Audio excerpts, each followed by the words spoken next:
My M26 girlfriend F22 had sex with the male friends she told me not to worry about. Now she's begging me not to break up with her. How do I navigate this? I've been planning to propose to my girlfriend of 4 years. We haven't had sex since she wanted to save it for marriage. She went to a birthday party with some online friends from a Discord gaming server. 4 of them went back to her apartment after the party was over and had sex with her. She's begging me not to dump her over this. Is there anything left to save here at all, or do I just dump her? My girlfriend, we'll call her Katie, and I met in college and have been together for 4 years. I'm the first person she's ever had a relationship with because her parents were strict in high school. Our parents are religious and don't believe in sex before marriage, and while I don't really care, she's very close with her parents, so we've been waiting.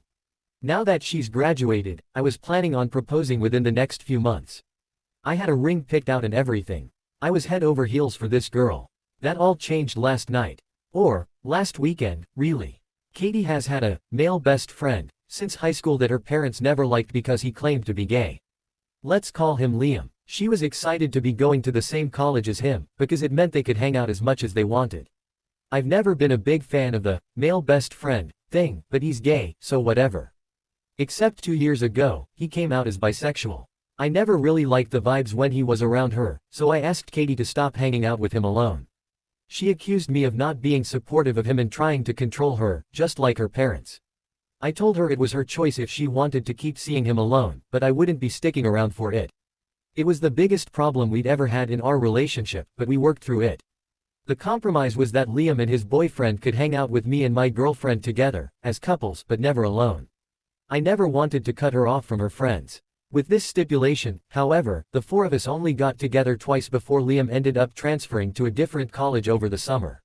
My girlfriend stayed in contact with them over Discord, stayed friends with both of them when they broke up, and formed a gaming server with them and some of their other friends. Most of these friends were men, but she assured me nothing funny was going on. Most of them even had girlfriends, she said. Last weekend was Liam's birthday party, and he invited her. Katie wanted to talk to me about it first, to make sure I was okay with it. She said she wanted to go since she hadn't seen him in 2 years, and it was only a 2-hour drive away. A bunch of her friends from the Discord server that she had never met in person before were going to be there, women included, and Liam's girlfriend would be there too. Since I had a weekend trip planned, leaving Friday, returning Sunday, I unfortunately wouldn't be able to go with her, but I told Katie I trusted her and had no problems with her going to see her friends. The problem started Saturday night. She texted me in the morning when she was leaving for the party, she texted me when she got there, and she texted me a couple times throughout to check in. Katie told me that she had planned on driving back around 9 or 10, but it was around that time that the text messages stopped.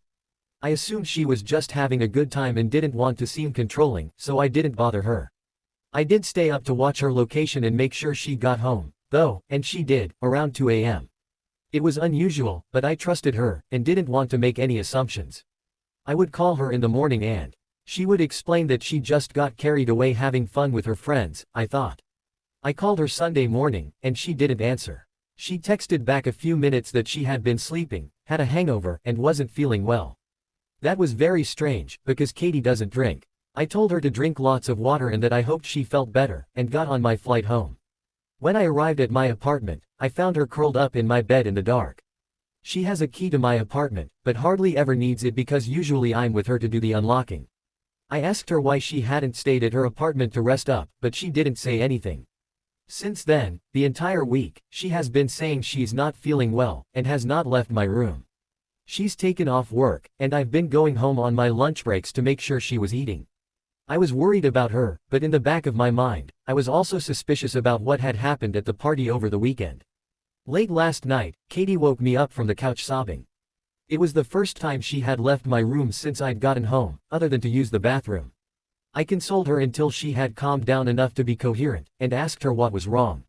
She told me she had done something horrible. She told me Saturday night, she had, somehow, gotten really drunk on accident, and Liam offered to drive her home. 3 of her friends from the gaming server on Discord got in a second car to follow them, to take Liam back home after they got to Katie's apartment. They helped her up the stairs and into her apartment. Then, she said, she had sex with them. All of them. All 4 men. Katie said she doesn't remember most of it, that she was really out of it. She said she's been sick ever since trying to figure out how to tell me, because she loves me so much, and didn't want to hurt me. Didn't want to hurt me, but gave away her virginity that she was supposedly saving for marriage to 4 other men, instead of the man who's spent the past 4 years caring for her.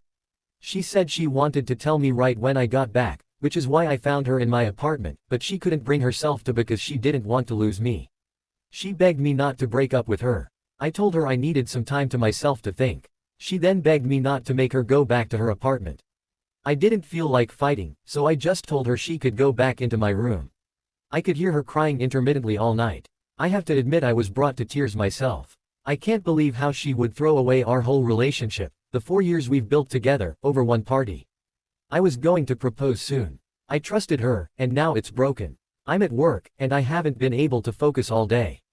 Part of me wants to tell her to get out the second I get home, if she's still there, and that I never want to see again. Part of me wants to talk to her more and see if there's anything left to salvage. I can't tell which side is more unreasonable. How do I navigate this?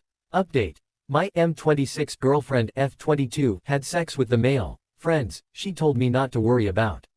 Now she's begging me not to break up with her. How do I navigate this? Trigger warnings all over this. Sorry for everyone who didn't get that on my last post. My girlfriend has gone to bed early and I have nothing better to do, so I'm finally getting a chance to write this. First, something you can skip through to the actual update if you don't care. I think my other post was taken down for being fake. One of the biggest reasons people seemed to think it was fake was because I wasn't spending time in the comments denying every accusation. I hadn't even opened Reddit since I left work to go check on Katie. It wasn't anywhere near my top priority at the time. For some quick and easy debunking, though. One moment he says he has her location and the next he's surprised she's at his apartment. I checked her location Saturday night solely to make sure she got home okay. After that, I did not check her location, because I am not a stalker who tracks her every move. On iPhone, it shows your location in the text messages with that person, so he either hadn't looked at their texts at all between his flight and getting home, or it's made up. Not everyone has an iPhone like you. I do, but my girlfriend doesn't, so we use an app. And no, I don't get notifications from the app because again, I don't need to be a stalker. The random excessive details. Sorry. Like I mentioned, I had been stewing on everything since she told me what happened that night, and I just wanted to get it all out. Those were all the details I'd had floating around in my head surrounding the situation. The update is full of typos while the main text is immaculate. Op only wrote the update and the TLDR. My apologies for being a bit of a mess and in a rush after realizing my girlfriend might have been raped. That's my bad. I've gone back and fixed them, by the way. I had no idea my post would get hundreds of more comments after I closed Reddit that would skeptically analyze everything I wrote to the letter. There's absolutely no concern that she's gotten pregnant. No worries about STIs. Not at the time, no. I didn't even know if I was going to stay with her. Pregnancy and STIs would have been a concern if I did, but at the point of writing, I believed she had cheated on me, and was leaning towards breaking up with her. No worries that she was potentially drugged and raped. Again, not at the time of writing. I was still reeling from what she had told me. That she had sex with 4 men. She didn't say anything about getting drugged or being raped, which was something I would have assumed she'd have mentioned. That was before I read all the comments that she may be in denial herself, which hadn't even occurred to me. So this religious girl who wanted to wait for marriage suddenly wanted a train run on her. Obviously fake. No, as it turns out, she did not want any part of what happened. For everyone who said someone in my position wouldn't have taken the time to write everything out for a post, well, look at the rest of the subreddit. If people in sticky situations didn't post about them, there wouldn't be any posts on here at all. And to everyone who suggested either it was fake or she must have been a cow for 4 men to carry her up the stairs, you can personally fuck off. Everything above was a whole load of presumptuous BS, though I do wish everything I wrote wasn't true. For the record, I only wrote all that out so people wouldn't harass me on this post, too. Here's where you can skip to if none of that pertains to you. After reading all the comments that opened my eyes to what really happened, thank you so much to everyone who helped with this, especially you, Miss Bean 163 and you, Voslastisha. I left work a little before lunch and immediately went home to check on my girlfriend. She was as I had left her, curled up in bed and crying. The first thing I did was just go hold her, after asking for consent. I cried with her. After a while, I gently brought up what happened that night. Did she actually want any of that to happen? A lot was said, but long story short, as many of you suggested, she did not. To clear some things up, These friends that she was with at the party were not just random people she met online. They were personal friends of Liam, who she had been best friends with for 8 years. These friends, while she herself never met them in person, were people she had talked to and gamed with over the past year or so. I would hear her talking with them over the headset, and I never noticed anything strange.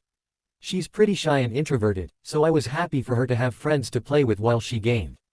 They weren't all men, either. From what she said, there were 4 or 5 women in the server as well. Of the people at the party, 3 of the men and 2 of the women attended. Also there were Liam's girlfriend, a couple of other friends, and a few of their partners.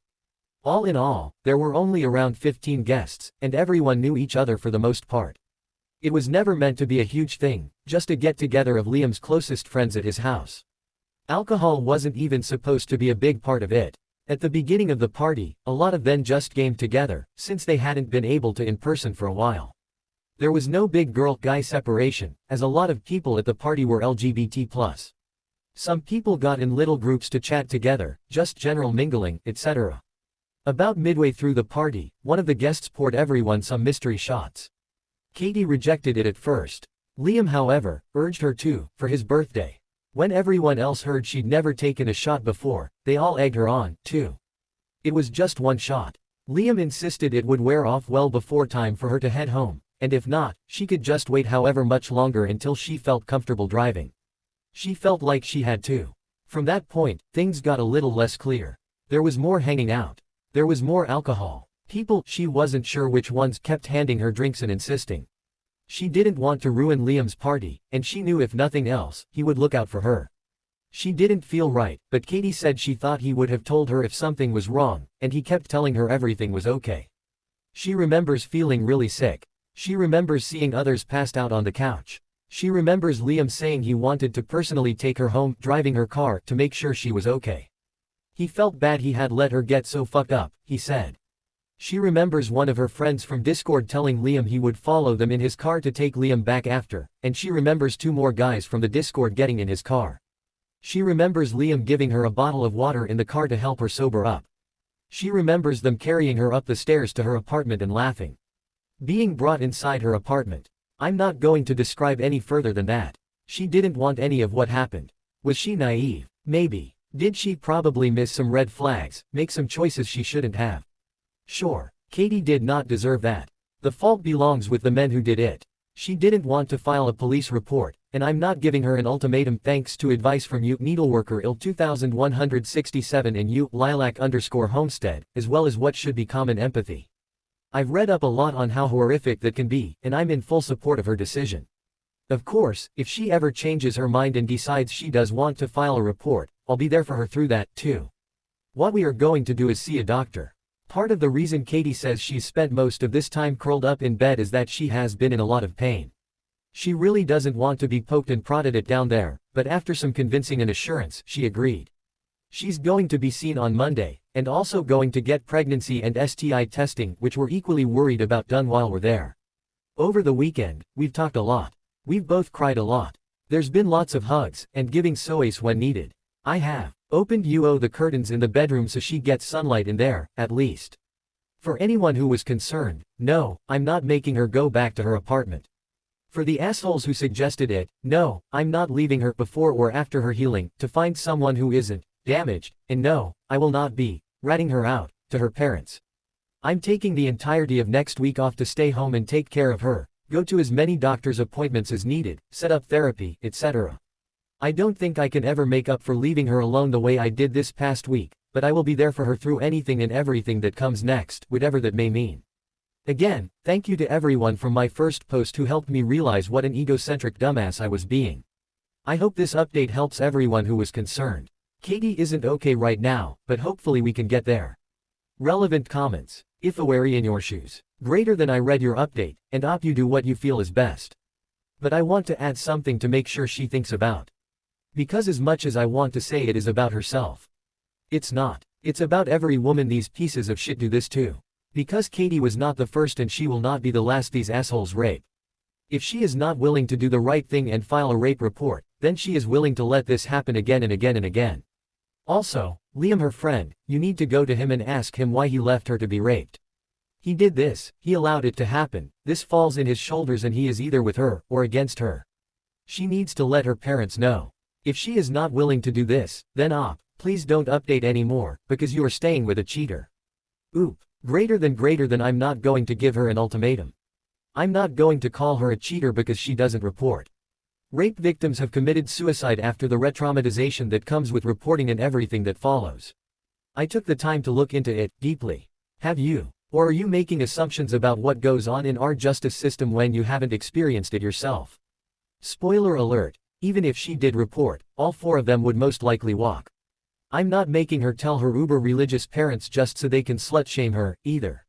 Fuck, man. Greater than none of this is on her. The men who did this are the ones who need to be willing to do the right thing, and stop fucking raping.